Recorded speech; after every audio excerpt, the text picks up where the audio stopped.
Lëvizja dhe parkimi i mjeteve do të ndalohet nga ora e dajtit deri në rrugën Ismail Qemali, nga ora 23:45 e së premtes deri në përfundim të protestës kombëtare të opozitës së shtunën në bulevardin përballë kryeministrisë e parashikuar të nisë në orën 17.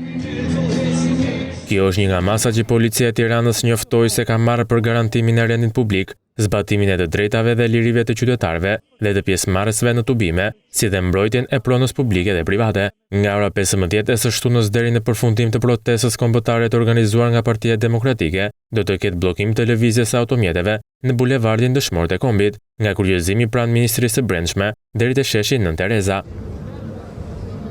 Po ashtu do të ketë ndalim qarkullimi në rrugët Ukraina e Lirë, Papa Gjon Pali II dhe Ismail Qemali. Policia e Tiranës paralajmëroi qytetarët se në varësi të zhvillimit të tubimit mund të ketë kufizime të qarkullimit të automjeteve edhe në akse të tjera rrugore.